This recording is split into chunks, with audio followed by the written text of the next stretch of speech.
Olá, ouvintes e leitores, sejam bem-vindos a mais um Literário, uma parceria do Irmãos.com com o Ictus Podcast.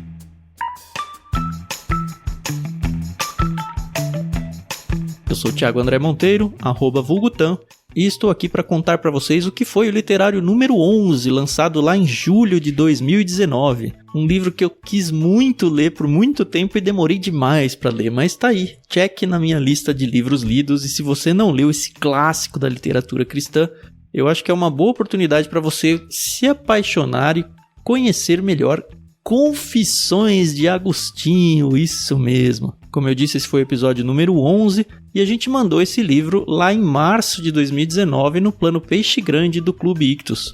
Olha só quanto livrão que você está perdendo se você não é associado do Clube Ictus. Não perca mais tempo, assine lá em ictus.com.br e não perca mais nenhum livro desses maravilhosos que a gente tem mandado não. Nesse episódio aí a gente gravou Paulinho, Adriana, eu e a Carol novamente. E olha, não é à toa que esse livro é um dos principais livros do cristianismo, seja para cristãos evangélicos ou cristãos católicos. É um livro maravilhoso que você precisa conhecer. Ouça então agora o episódio Confissões de Agostinho e até amanhã. Podcast Irmãos.com. Olá, pessoas! Podcast Irmãos.com Literário entrando no ar. Esse é o número 11. Eu sou o Paulinho e estou aqui com a esposinha Adriana, que já começou a escrever suas orações para poder lançar Confissões de Adriana de Vinhedo. Olha isso! Confissões da Dri, vai chamar. Eu sou a Adriana e eu estou aqui com a Carol, que eu quero agradecer em público, Carol, porque o Peixe Grande Wagner Amaral mandou muito bem na revista. Confissões de Agostinho veio no Ictus, junto com Orgulho e Preconceito. E eu caí no erro de ler primeiro Orgulho e Preconceito. Eu sou a Carol e eu tô falando bem baixinho, porque o Benjamin tá dormindo. E eu tô aqui com o Thiago e eu tenho que confessar, Thiago, o livro 10 é muito chato. Mas eu falei do 9. Não, mas o 9 é sensacional. Mas o 4 é de explodir a cabeça. Eu sou o Tan, tudo bem? Eu estou aqui com o Paulinho, que talvez não seja tão santo quanto o Agostinho, mas eu também espero que ele não seja tão depravado e mulherengo quanto ele foi. Ah! O bichão me surpreendeu, hein? Olha, eu vou te contar. Olha aí, Santo Agostinho, né? E muito bem, gente. Mais um programa da série Literário de Irmãos.com. Estamos aqui no mês de julho, já o 11º programa. A gente resolveu encarar esse clássico em vários sentidos, né? Nem sei quantos sentidos tem a palavra clássico, mas além de antigo, ele é uma obra fundamental para o cristianismo, uma obra fundamental histórica, e a gente vai falar sobre esse livro escrito pelo Bispo Agostinho no 1º século e tentar entender aqui a sua mensagem para os dias de hoje. Olha só, porque ele é clássico, é antigo, mas serve para hoje. E, gente, obrigada mesmo a Ictus de ter colocado ele no pacote, porque sabe aquele livro que você fala, um dia eu vou ler, um dia eu vou ler, um dia eu vou ler? Fala, eu vou... É muito bom, gente, é muito bom. Eu tenho que admitir que quando a gente pegou esse livro, eu fui ler, eu falei, putz, cara, vai ser muito difícil, que eu tinha na minha cabeça que ia ser um compêndio teológico, sabe, um negócio que você fala. Mesmo. E aí você vê que não, que ele era gente como a gente, sofria como a gente, escreve num esquema... Assim, Confissões cai bem o título, né, porque é ele fazendo uma confissão da vida dele, é meio biográfico, meio confessional. Muito bem, gente, essa é só a introdução. Vamos lá, sobe a música.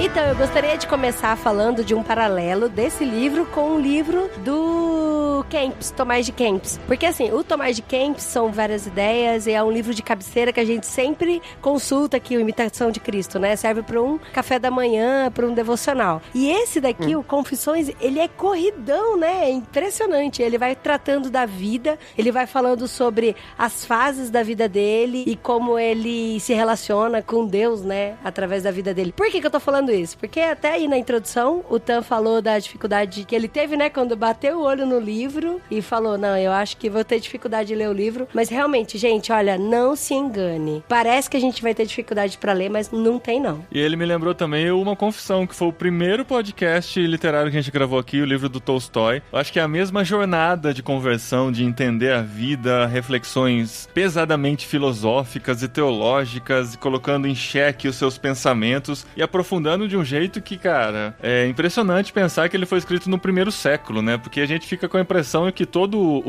a inteligência do mundo tá concentrada no nosso século atual, né? Quando a gente vê esse tipo de raciocínio tão profundo acontecendo num cara lá nos anos 300 e pouco, final dos anos 300, né? Depois então não de é Cristo. o primeiro do século, né? Não é o primeiro século, é o primeiro milênio. Milênio. Verdade. Eu também fiquei meio assim, eu não, falei, deixa ele, século, né? Não. Tá, é no quarto século. Mas ainda assim, faz tempo tá pra pertinho caramba. de Cristo ali, né? Tá pertinho, exatamente. Tá muito mais perto de Cristo do que da gente, né? Ele tá mais perto de Cristo do que a gente do descobrimento do Brasil. Exato, é. E o contexto histórico é muito interessante porque acontece ainda durante o Império Romano, na decadência do Império Romano, né? Alguns anos depois, Roma seria invadida pelos bárbaros e tal. E tem até o contexto, né, cara? Eu não sei se é exatamente o Coliseu, mas ele tá falando de Roma e de uma arena de gladiadores. Eu duvido que tivesse outra arena de gladiadores em Roma. Você lembra quando é citado isso num capítulo em que ele fala de um amigo dele que esteve na arena dos gladiadores, que foi levado pelos amigos, aí ele se propôs a não olhar pro martírio que estava acontecendo dos gladiadores lá, até que ele resolveu abrir o olho e começou a gostar daquilo e tal. Eu falei, cara, eles estavam no Coliseu, cara, olha que coisa doida. E depois, mais pra frente, tem a referência a uma estátua de um outro professor dele, que teve uma estátua no Fórum Romano. E a gente teve lá no começo do ano, muito legal, a gente viu várias estátuas no Fórum Romano, umas sem cabeça, outras sem braço, outra só metade do corpo, outra tinha só o pé lá. Pode ser que um deles seja do professor dele que teve sua estátua no Fórum Romano. Então esse contexto é incrível, imaginar um cara nessa época escrevendo, e Confissões serve até como um registro histórico do pensamento da época, né? Ele mostra essa transição do pensamento, do maniqueísmo, do conflito com o cristianismo. Então é uma obra incrível em todos os sentidos, porque nos transporta para essa época e nos fala de realidades muito presentes hoje na nossa vida também. E quem aí consegue explicar facinho, rapidinho, de um jeito bem simples, o que é o maniqueísmo?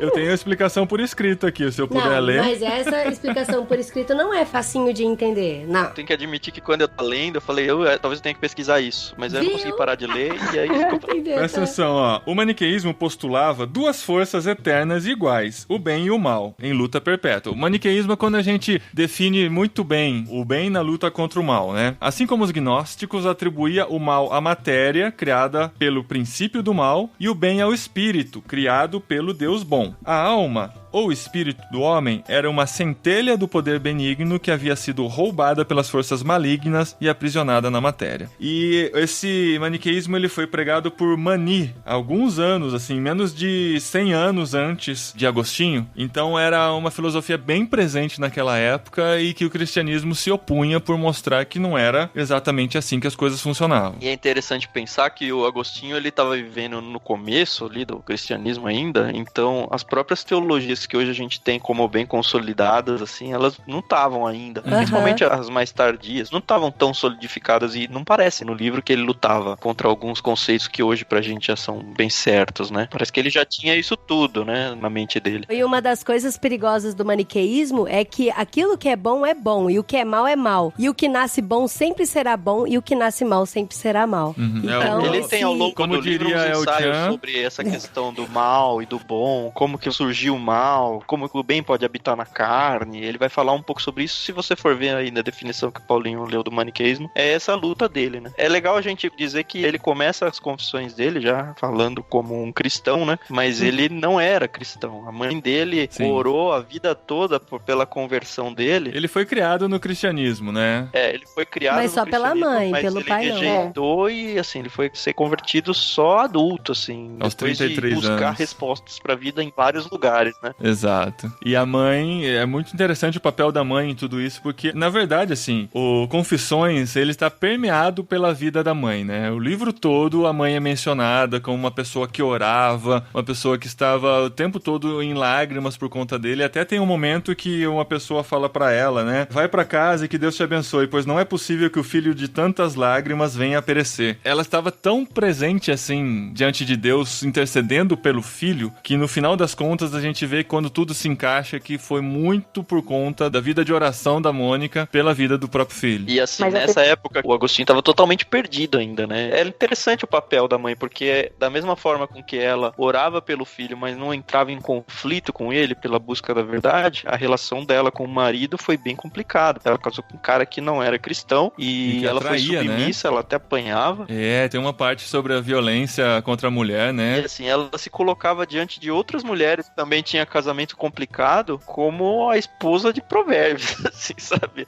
E ela fez diferença tanto na vida do Agostinho, quanto na vida do marido, que acabou cristão também, se converteu antes de morrer, e principalmente na vida das outras mulheres que compravam brigas diante dos seus maridos e quando viam que ela nem difamava o marido dela, ela acabou sendo um exemplo à vida das mulheres. Mas também, naquela época, a mulher, ela não tinha uma voz ativa na sociedade, né? Então, eu acho que nem se ela quisesse, ela poderia se impor como hoje em dia a gente se impõe dentro do nosso casamento ou dentro da nossa empresa, da nossa igreja.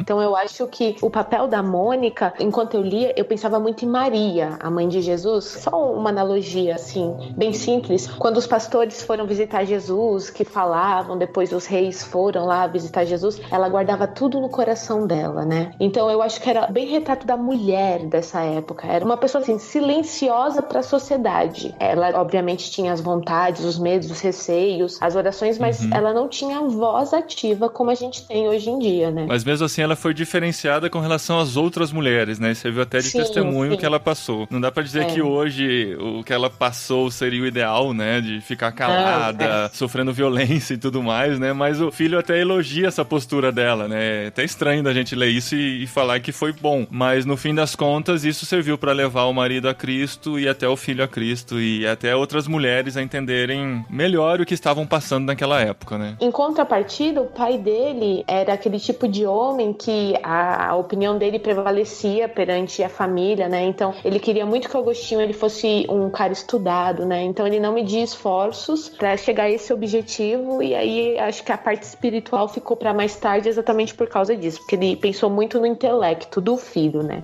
É uma coisa que muitos cristãos hoje em dia fazem com seus filhos, né? Eles se preocupam com a formação acadêmica deles, muitas vezes na frente até da formação espiritual. Ah, sabe o que eu lembrei? Essa semana eu recebi uma figurinha pelo Facebook, o quadrinho de cima era uma menina falando assim pros pais, né? Vou virar médica, com o papel do vestibular na mão. Aí a família inteira fazendo festa. Uhul! E aí a outra saindo de um seminário. Eu vou virar missionária. A família toda batendo assim nas costas. Não, que dó, não faz isso não. Só assim uma crítica. Tá aí a crítica.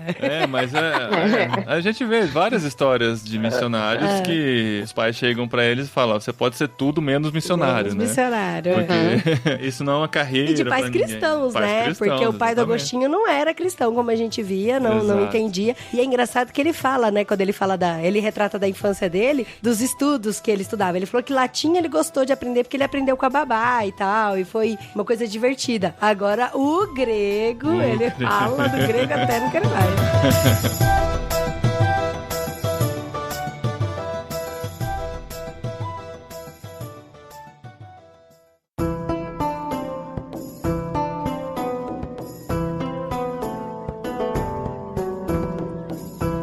Tá, então vamos falar um pouquinho sobre a estrutura do livro, pra gente entender. Na verdade, assim, a gente percebe que o livro ele foi escrito depois da conversão dele. Então, toda a história dele é uma autobiografia, mas não uma autobiografia como a gente entende hoje, em que a gente dá vários detalhes sobre a vida e tal, deixa muitas coisas que a gente gostaria de saber de fora. Mas é interessante como ele vai contando a sua história já pelo ponto de vista do convertido. Ele já tinha uma vida com Cristo, então todas as coisas erradas que ele conta, os pensamentos tortos que ele ele tinha, as atitudes desviadas que ele viveu, ele já conta sob essa perspectiva, de mostrando como ele se arrepende de ter feito aquilo, por que ele fez e o que na cabeça dele justificava fazer aquilo. Então, mesmo antes da conversão, ele é mostrado dessa maneira. É diferente daqueles testemunhos que às vezes a gente ouve na igreja, que o cara gosta mais da vida passada do que... Exato. Você já viu esses testemunhos? O cara ele vai interagindo e realmente se confessando, né? Isso, exatamente. com o título Confissões faz muito sentido por causa disso, porque todos os pensamentos tortos que ele tinha, ele vai confessando e pedindo perdão pra Deus mais uma vez e se retratando sobre aquilo e mostrando qual é o pensamento correto. E é interessante que é assim, que o livro ele começa com o prefácio e depois do prefácio ele é dividido em livros. Então daí tem o prefácio... O prefácio não é dele, o prefácio é do Alderi, né? É um resumo do livro, na verdade. Gente, o Alderi, ele escreve tão bem.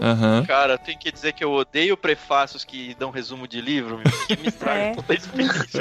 Não, mas o que eu gostei... É tipo aqueles trailer que passa o filme inteiro. Assim, mas o que dá pra fazer, se você não quiser perder a surpresa, lê depois, porque eu li antes, obviamente, pra saber do que se tratava. Mas eu só descubro que o prefácio entrega depois que eu já li, né? Exato. Mas a gente verdade. tá avisando aqui você, mas a gente tá entregando um monte de coisa aqui mas também. O que eu gosto desse prefácio do Alderi é que ele contextualiza muito o fato histórico, a vida dele com a história, né? E pra mim isso foi... Porque assim, cara, na boa, se eu tivesse lido o livro direto, talvez eu não teria tanto prazer na leitura e tal, dos outros... O prefácio serviu pra mim como pós-fácil também, pra eu relembrar cada capítulo o que disse e entender curtinho, né? melhor... curtinho. Entender melhor o contexto em que estava. Depois que você leu todo o livro, aí você presta muito mais atenção nos detalhes desse prefácio. Então foi interessante. Então assim, aí o livro foi feito o prefácio, né, que foi o Alderi de Souza que escreveu, e aí ele é dividido em 10 livros. Livro 1, livro 2, livro 3... Sério? Você vai falar os 10? Não vou falar. Até o livro 10. E aí a divisão é o seguinte, do livro 1 até o livro 9 conta a vida passada de Agostinho. Aí no livro 1 ele fala até os 15 anos, aí depois no 2, os 16 anos. Não, no livro 1 ele é muito criança. Então, não. Muito, muito criança. Ele fala até de antes de nascer, assim. É interessante porque ele vai aproveitando a vida, e já que ele tá com a mente cristã... É engraçado, fala até da amamentação, tudo. Mas ele fala que ele não lembra, né, da amamentação. Obviamente, mas ele cria algum contexto em cima disso também. Não, e ele vai criando teologia em cima disso, ele vai lançando perguntas, do tipo, será que já podia ser salvo? Ele é católico, né? Então tem toda a questão do batismo, ser salvífico, e aí ele tem alguém próximo que fica doente, e aí corre pra batizar, e... e o livro todo, ele entra na história apenas como um pretexto pra defender muitos dos seus pensamentos, das suas ideias, da sua teologia, né? Então, história mesmo, você tem ela permeada entre os pensamentos dele, que são o centro, realmente, dos escritos de Agostinho. Porque com 33 anos é que ele tem o conhecimento de Deus, né? Da condição dele realmente de pecador e que ele precisa ter uma transformação de vida. Mas no decorrer da história, ele vai passando por outras conversões, como a conversão moral, que acontece antes da conversão ao cristianismo. É engraçado que, assim, ele vai passando por uma fase apaixonada pela ideia do maniqueísmo, depois ele mesmo vai indo contra. Aí o livro 10, que é o livro mais chato, né, Carol? Fala dos não é mais chato, é que vocês leram com pressa. É um livro muito bom. É que ele é o maior, ele é longo, né? Ele tem o dobro do tamanho dos anteriores. É no livro 10 que tem os diálogos da Dilma? É muito bom, gente, os diálogos da Dilma. Sensacional. Aí quando a Dilma... Daqui a pouco eu vou ler pra vocês. Quando a Dilma fala, todo mundo tira sarro. Agora, quando é o Agostinho, é sensacional. E aí... Tem que dizer que se vocês já acharam o 10 difícil, o original dele são 13, se não me engano. Só que aí os próximos, difícil. Do 11 adiante, é um ensaio teológico sobre o Gênesis. Então. Que é mais difícil ainda, né? Que a gente não leu. E aí o próximo, é verdade. Que aí depois é que encontra, né? Que ele realmente fala da condição dele de pecador e de se aproximar de Deus. Que é o finalzinho o livro 10 é depois da conversão, né? No livro 9 acontece... No 8, na verdade, acontece a conversão dele, que é a cena do jardim lá e tal, e que ele se depara com a palavra de Deus e ouve uma voz, uma cantiga de criança dizendo pra ele abrir o livro, ele ficava tentando imaginar qual música de criança que falava sobre abrir o livro, ele vai lá, abre e se depara com uma mensagem pra vida dele, e naquele momento acontece a conversão. Mas o capítulo 10, a gente já vai falar dele direto ou a gente vai passar pelos anteriores primeiro? Vamos passar pelos anteriores. Não. Rapidão. Vamos voltar então. Eu não marquei enquanto eu estava lendo, porque eu não gosto de marcar. Mas depois eu voltei e comecei a fazer umas marcações tentando lembrar de alguns... Não é devaneios, que devaneios é pejorativo, mas algumas viagens filosóficas que ele fez. E na segunda página já... Devaneios Devaneios é pejorativo? Devaneio é. Não achava Enfim. não. Mas olha só, esse aqui já Segunda página do livro 1, né? Do livro 1, ele é dividido em versículos, eu diria, cada capítulo, ou cada livro é dividido em capítulos, não sei. No parágrafo numerado como 3. Aqui eu já senti a pegada do Agostinho, porque ele começa, na verdade, lá no começo com a frase famosa dele, né? Tu nos despertaste para o prazer de te louvar, pois nos criaste para ti, e o nosso coração não tem sossego enquanto não repousar em ti. Essa é a frase mais célebre de Agostinho, tá aqui no primeiro parágrafo já. Mas quando a gente vai lá pro terceiro, eu gostaria de ler ele na íntegra, porque ele já mostra pra que veio. Que diz assim: será que os céus e a terra te contêm uma vez que tu os enches? Ou será que tu os enches e ainda extravasas uma vez que eles não te contêm? E quando os céus e a terra estão cheios, onde é que derramas o que sobra de ti mesmo? Ou será que não tens nenhuma necessidade de que alguma coisa te contenha, tu que contens todas as coisas, uma vez que o que tu enches, o enches contendo-o? Pois os recipientes que enches não te limitam, uma vez que mesmo que eles fossem quebrados, tu não serias derramado. E quando tu és derramado sobre nós, não és humilhado, mas nos elevas. Tu não és dispersado, mas nos unificas. Mas tu que enches todas as coisas, é com o teu espírito que as enches? Ou sendo que todas as coisas não conseguem te conter inteiramente, elas contêm parte de ti, e todas simultaneamente a mesma parte, ou cada uma a sua própria parte, as maiores mais, as menores menos? E nesse caso, uma parte de ti é maior, outra menor? Ou será que tu estás por inteiro em toda parte, embora nada te contenha totalmente? Olha isso! Tá fácil. Olha isso! Ele começa mostrando pra que veio. É muito bom. Mas fica sossegado que o livro não fica nessa pegada o tempo todo, não. Não fica nessa pegada o tempo todo, mas assim, ele vira e volta pra esses questionamentos. É como aquela pergunta, né? Deus é capaz de tudo. Ele é capaz de construir uma pedra que é tão pesada que ele não é capaz de carregar? Sim, uma coisa que eu achei legal, Paulinho, vários desses questionamentos que são meio modinha hoje em dia, muitas vezes até levantados por ateus, a gente acha que, não, isso é coisa nova, é a gente tentando desconstruir Deus. Eu achei vários deles em Agostinho, no século Sim. Mas o do Toy Story cara, também. não tem nada novo aqui. Não tem nada novo, parece, nossa, começamos a pensar em coisas inéditas, né? Mas lá, no primeiro século, mais conhecido como 390 e poucos, Agostinho falando sobre tudo isso. E tem vários, eu gosto muito desse tipo de raciocínio. Me lembra muito as mensagens do Paulo Borges Jr. Gente, olha, o livro parece que foi escrito por ele, cara. Eu acho que ele deve ter bebido muito na fonte do Agostinho. Eu acho que ele leu Agostinho. Então, porque é um raciocínio tão maluco que a hora que você começa a ler, eu não sei vocês, mas assim, eu tava lendo e aí eu falei, cara, mas do que esse maluco tá falando? Tá viajando aqui na face da Terra. Daí a hora que você entende o raciocínio, você fala, que da hora! Caramba, muito legal. E o capítulo 10, ele é todo permeado desse raciocínio. Não, o 10 é confuso, fofo. Não é confuso. 10 é confuso. Mas tem que ler com calma, eu quero reler porque ele. A gente leu, acho que com pressa pra gravar. Eu quero reler ele lendo melhor. Vamos parar com a curiosidade, lê só aquele trechinho, vai, pra gente. Não, vamos deixar pro fim. Tem um ponto no capítulo 1 aqui. Vamos deixar pro fim, que é... Vai ser a cerejinha, a cerejinha. Segura a audiência, né?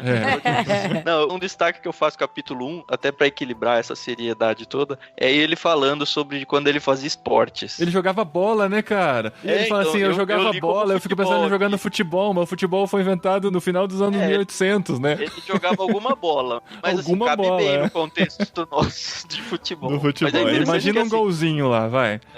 Ele fica reclamando dos adultos, porque os adultos ficam reclamando que as crianças só querem jogar bola e não querem estudar. E aí ele fala que ao mesmo tempo, os adultos ficam assistindo o jogar bola, aí vamos colocar no contexto aqui o futebol, e tipo, sonhando que um dia meu filho podia ser um grande jogador, sabe? Só que ao mesmo tempo os pais estão desincentivando os meninos a treinarem pra ser um grande jogador, porque é mais importante a escola. E aí ele fica nessa briga aí, ele fala, eu não entendo os adultos. Eu achei legal essa É verdade, é muito legal mesmo. Sabe o que eu achei legal no Agostinho? Quando ele começa a escrever, isso já no segundo livro, que ele era um menino, né? Obviamente ele tá fazendo as confissões da infância, adolescência dele. E aí tem uma parte que ele fala que eu achei muito moleque, sabe? Confissão de um moleque, que é aquela parte que ele fala assim, que ele tinha vergonha de não ser um sem vergonha quando ele ouvia os amigos dele falando sobre as sem vergonhices deles. Eu falei, não, é muito moleque, né? Assim, eu tô lendo realmente a confissão de um adolescente. E depois, quando ele vai falar sobre os roubos das peras, que aparentemente a gente lendo parece que é um pecado inacreditável que ele iria cometer e tal, né? Depois ele conta que ele roubou as peras do vizinho, que era uma árvore muito frondosa e tal. Ele começou a balançar e derrubou muitas peras. E ele não roubou nem pelo desejo de comer as peras, porque ele não precisava, nem porque elas eram bonitas, porque elas não eram, mas simplesmente pelo desejo de fazer uma coisa errada. E depois ele ainda diz que ele não faria, porque ele tava com a galera. E depois ele ainda diz que ele não faria se ele estivesse sozinho, mas porque ele estava com a galera, simplesmente por esse desejo de autoafirmação, de fazer parte da molecagem da galera. Então, eu tive que ler 2 vezes essa parte, eu até falei pro Paulinho, porque quando eu li, ele tava assim, ele escreveu falando, nossa, eu tava errado, eu não devia ter feito isso, eu não precisava das peras, eu nem queria as peras, eu fiz aquilo apenas pelo desejo de fazer o que é errado,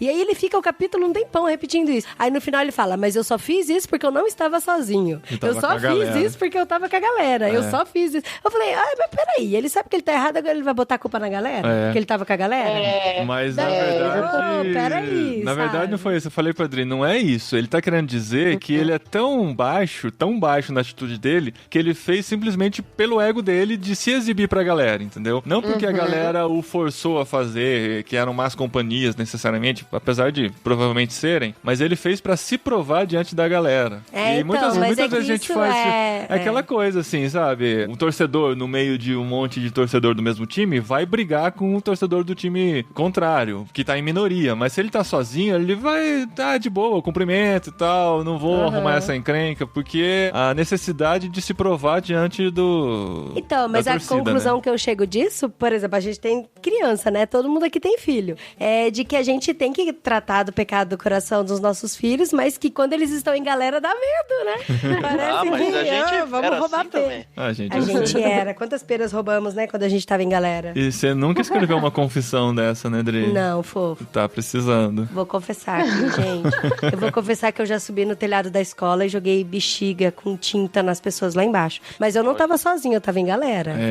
Então, a culpa é da galera. E foi tão legal, né? E foi tão engraçado, cara. Eu tomei suspensão, mas foi divertido.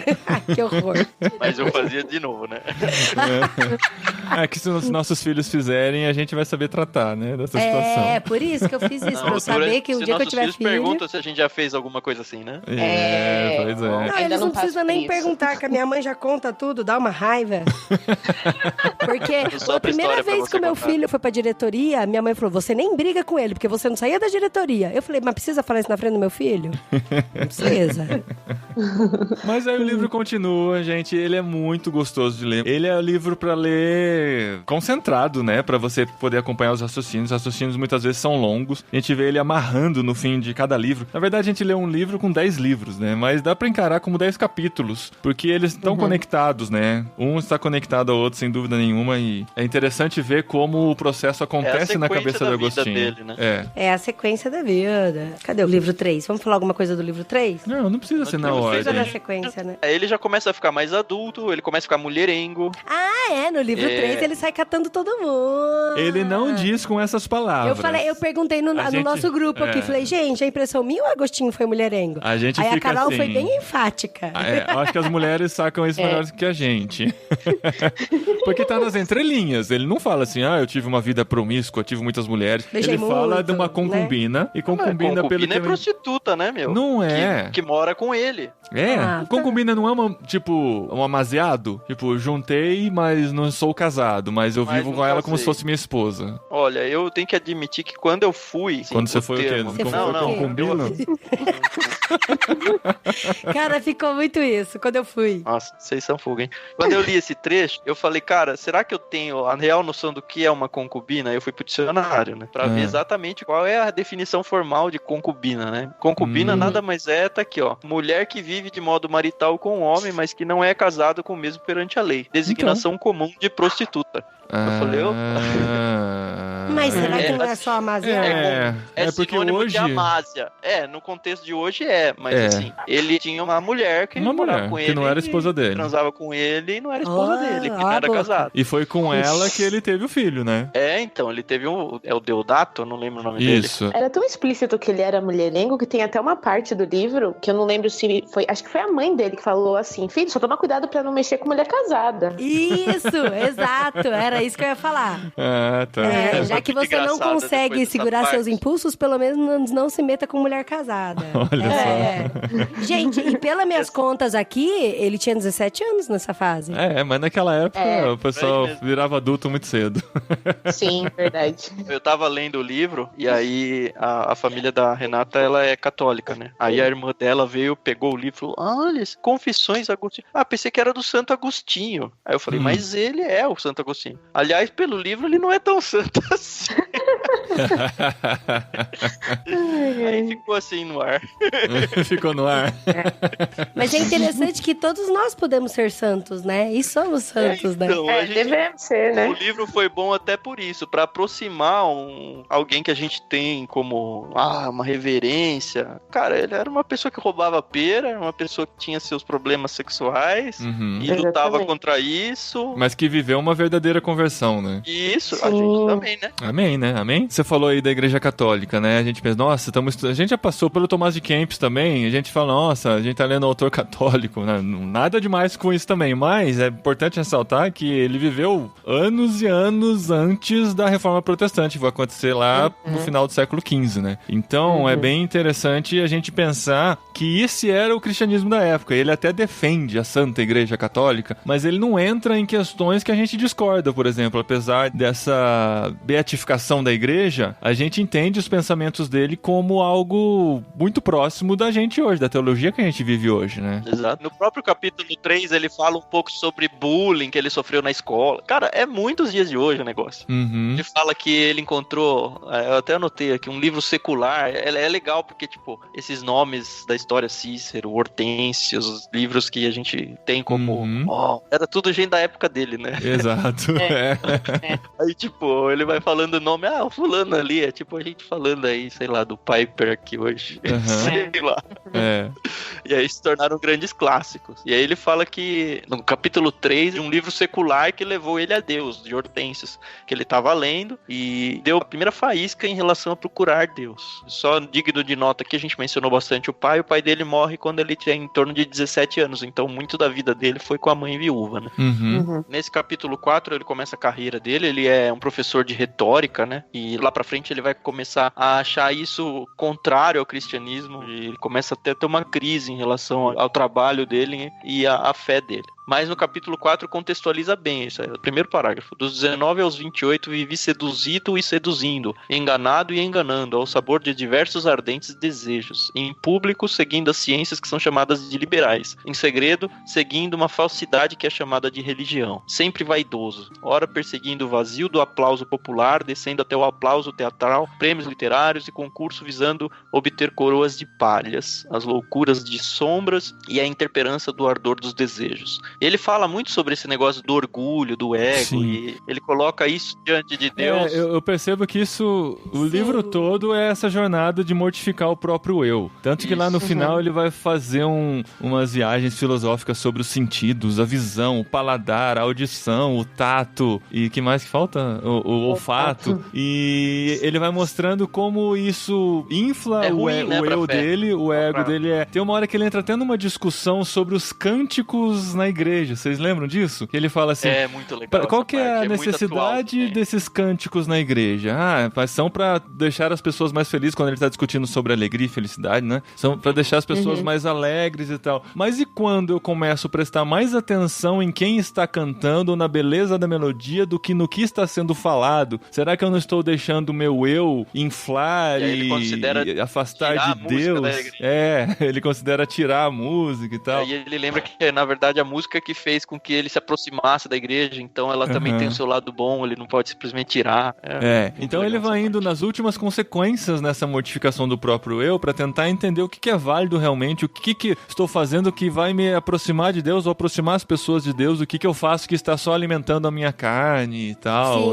Sim. E uma coisa que eu queria falar antes da conversão dele, né, que tanto no finalzinho do livro 4, como no todo o decorrer do livro 5 e mais pra frente, é que mesmo que ele ainda tava muitas vezes blasfemando o nome de Deus com a questão do maniqueísmo e todo o trabalho dele, ele via o cuidado de Deus, ele até fala, misteriosamente Deus me guiou por caminhos aonde eu pude encontrá-lo. Então é interessante que assim, que mesmo que ele estava longe do caminho, ele percebe que misteriosamente Deus estava lá cuidando dele, guiando ele, tomando conta dos passos dele, e isso tem muito a ver com as orações que a Mônica fazia, né, pros filhos dele. E é legal, assim, você vê que hoje, contextualizando pros nossos dias, outro dia eu tava tendo uma discussão grande com uma pessoa, e a pessoa até falou, não, mas as pessoas que não são de Deus, as pessoas que não possuem o Espírito Santo, elas não são guiadas por Deus para fazerem obras santas. E aí eu falei que Deus, ele opera tanto no justo quanto no injusto. Ele caminha e as coisas acontecem não por conta da santificação das pessoas, mas as coisas acontecem porque Deus quer que aconteça, entendeu? Independente se a pessoa é santificada ou não, né? E aí o Agostinho fala isso de uma forma, ele usa a palavra misteriosamente, eu acho muito sensacional, sabe? Que Deus estava conduzindo tudo. Sim, eu achei ele muito poético, né? Eu comecei a ler o livro e aí eu falei, nossa, que sublime, que palavras diferentes, por assim dizer. Eu sei que tem muito a ver da tradução. Aí eu cheguei nessa parte que ele fala da retórica, né? O cara, ele sabia usar as palavras dele, né? Ele era professor e tal. Então, acho que mesmo quando ele ele sabia que ele era bom, né? Exatamente. Ele tinha orgulho disso. Ele lutava contra esse orgulho, tinha orgulho, né? E achava ruim, porque ele coloca isso como uma confissão também. É bom, né, quando a gente confessa uma coisa que a gente é, mas nesse meio tempo a gente tá se exaltando por aquilo, né?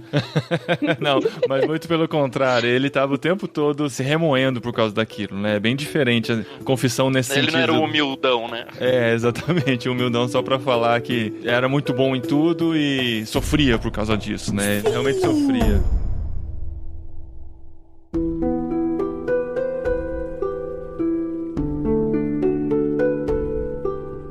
Agora vamos pro capítulo 10, por favor. O 10, gente, o 10. Vocês não vão falar do 9, que ele conta da morte da mãe dele? Então fala você, esse foi o que falou mais com você. O 9 foi maravilhoso pra mim, Foi no Porto de Ostia, assim, eu quase chorei. Lá de Roma. Ele fala sobre muito do que a gente já falou sobre a mãe, mas assim, praticamente o livro, né, o capítulo 9, ele é dedicado pra mãe dele. Ele sai de férias pra tentar espairecer um pouco, acalmar a vida, ele tava decidindo o que ele ia fazer ou não ainda.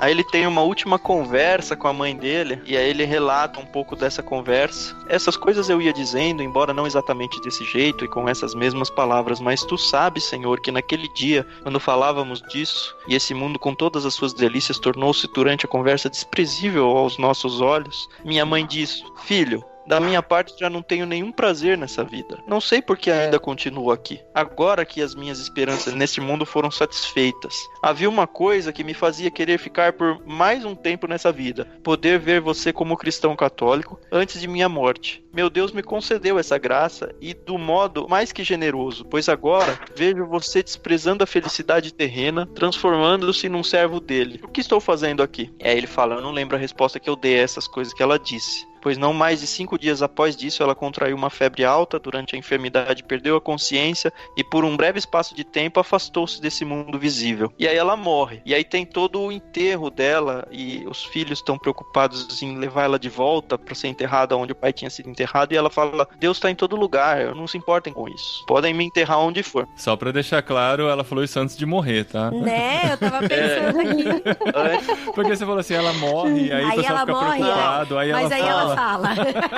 Tá bom. Ela tinha dito isso pra eles. Ela fala, nada se situa longe de Deus e não se deve temer que no fim do mundo ele não consiga reconhecer de onde nos deve ressuscitar. Isso, cara, que foi coisa muito maravilhosa mesmo. Uma mãe, e assim, ele não se permite chorar a morte dela por um tempão, porque ele fala, cara, ela tá num lugar melhor, como que eu vou chorar? Isso. É até pecado eu chorar pela ausência dela. E aí depois, no fim, ele acaba desabando e ele chora pra caramba. Ele chora por 1 hora, aí ele fica se perguntando perguntando se eu devia chorar, se eu não devia e tal, mas aí ele concorda que não, eu vou sentir falta, eu tenho que se chorar. É muito bonito, é muito emocionante essa parte. E aí, assim, pra mim, se o livro acabasse aqui, tava bem acabado. Não que o 10 seja ruim, mas o 10 eu vou deixar vocês falarem. Pra Carol, com certeza, podia deixar de fora o 10, né? É que o 10 é longo, ele é cansativo, ele é um raciocínio maluco. Ele é confuso, né, amor? Ele é confuso, assim, se a gente lê desatento, né? Como eu não consegui dar toda a atenção que eu gostaria pra esse capítulo, eu quero voltar nele um dia, quem sabe, eu volte e consiga fazer algumas anotações, que ele faz uma viagem filosófica muito louca sobre a memória, sobre o esquecimento. Ele passa várias e várias páginas. O esquecimento precisa da memória não, e antes de chegar não existe a memória. Não é isso. Não? Mas antes de falar de esquecimento, ele tá falando da memória. O que é a memória, né?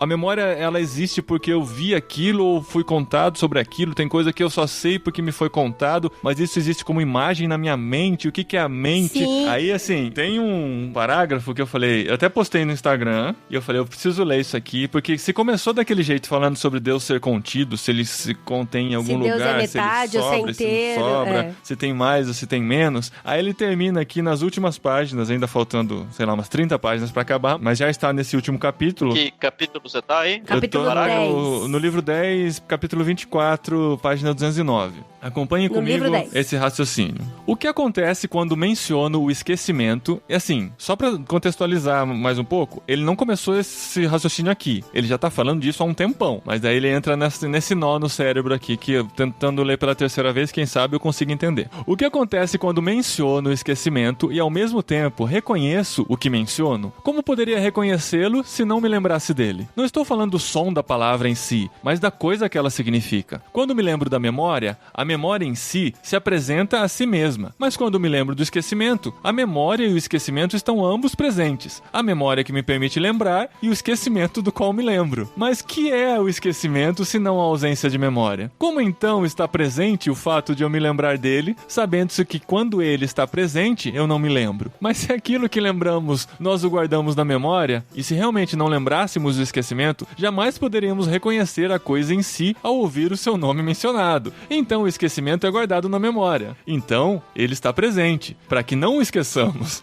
E sendo assim, a presença dele significa que nós nos esquecemos.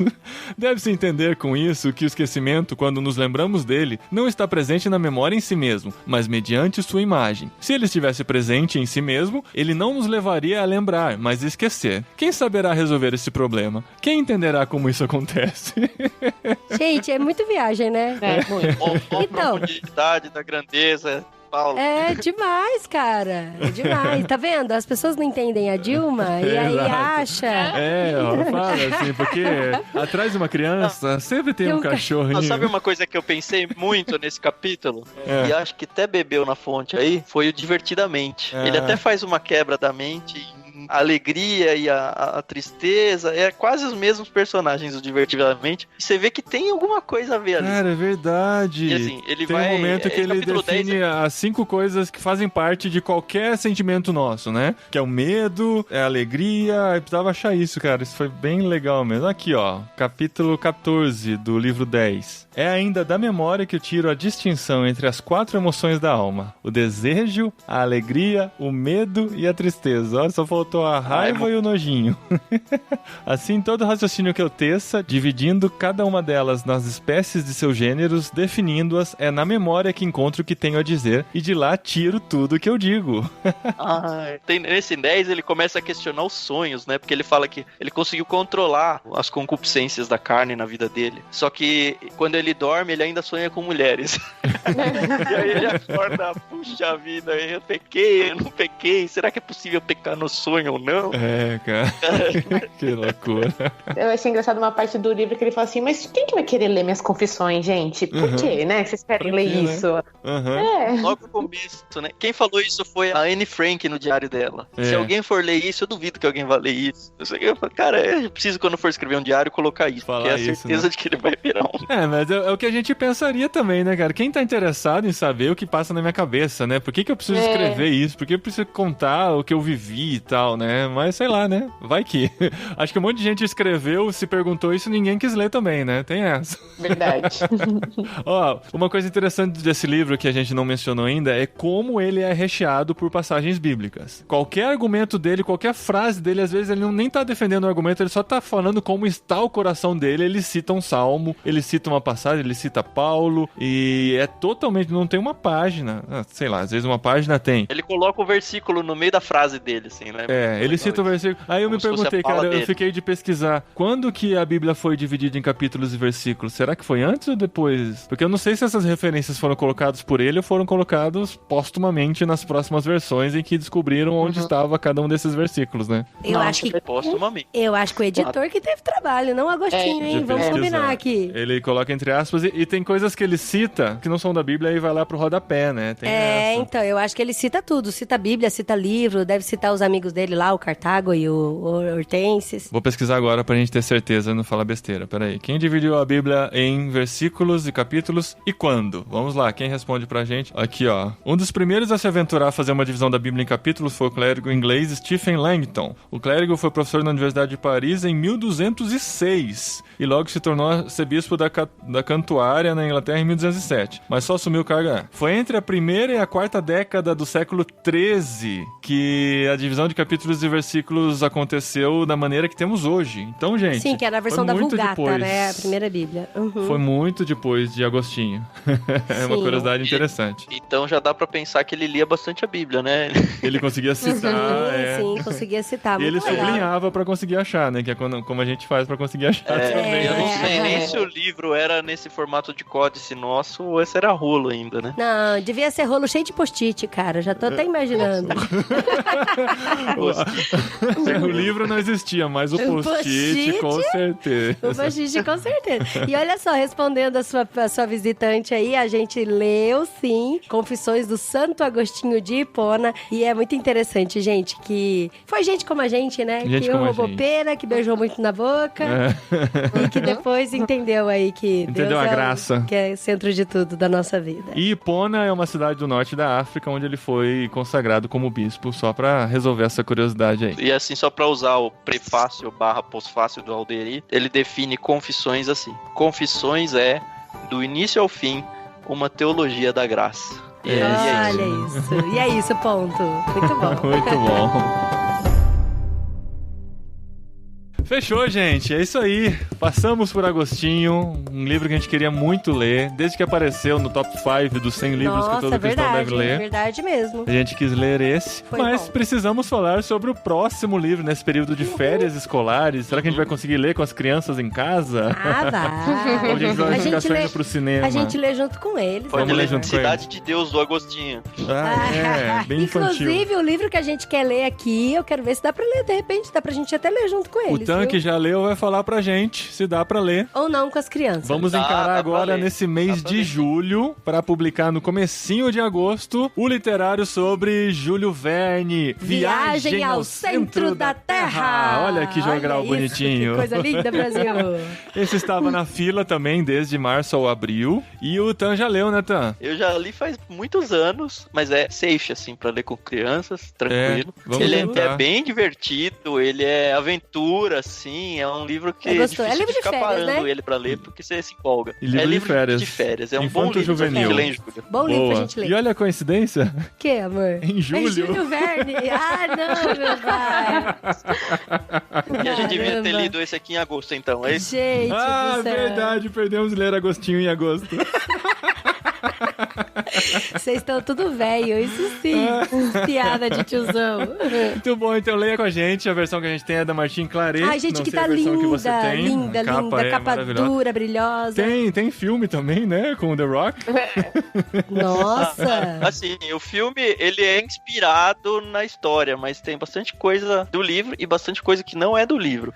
Como é uma aventura, se você não assistiu, melhor. eu recomendo que não assista antes, porque vai estragar muito da surpresa das coisas e tudo, né? Nossa, eu nem sabia bom que existia saber. livro, Lê, filme. Acho que tem Sabendo. 2 filmes. O primeiro Sim. é com aquele cara Tem o da Brandon Múmia. Fraser. Brandon Fraser. Brandon Fraser. E o segundo é com o The Rock. Ah, mas The Rock Pra é mim The ele é Rock, o né? George. É o segundo. Ah, é o George, verdade. Mas assim, mesmo ele não sendo muito fiel, ele vai estragar a experiência da leitura pra quem não conhece a história. Então não Sim. assiste o filme antes. Até Boa. porque é um livro que você vai ler super rápido. Então fechou! E se você quer receber esses livros fantásticos todo mês na sua casa, assine Clube Ictus. Teve um amigo meu que perguntou esses dias, grande Alan, que tá ouvindo aqui, ele falou, Paulinho, o que é esse Clube Ictus que você fala aí no podcast? Como que eu acesso esse site? Vamos lá, é Clube, B com E no final, né? Clube, isso, ICHTHUS.com.br. Você assina e recebe esses livros. É A o gente já mais recebeu esse empolgante aqui. clube literário do Brasil. Olha Isso. só! E se Bom, você muito bom. assinar utilizando o código IRMÃOS, você tem 10% de desconto na primeira mensalidade. Legal. Olha, vou dizer que as pessoas assinam e não usam esse cupom de desconto, hein? É uma boiada que estão perdendo aí. É verdade. Olha aí, só. ó, aproveita.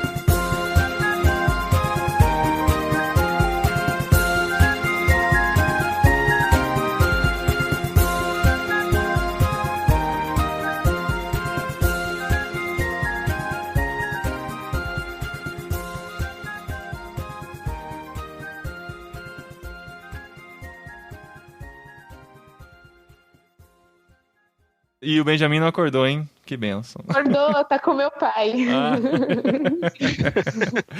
Falou então, até mais. Tchau, tchau.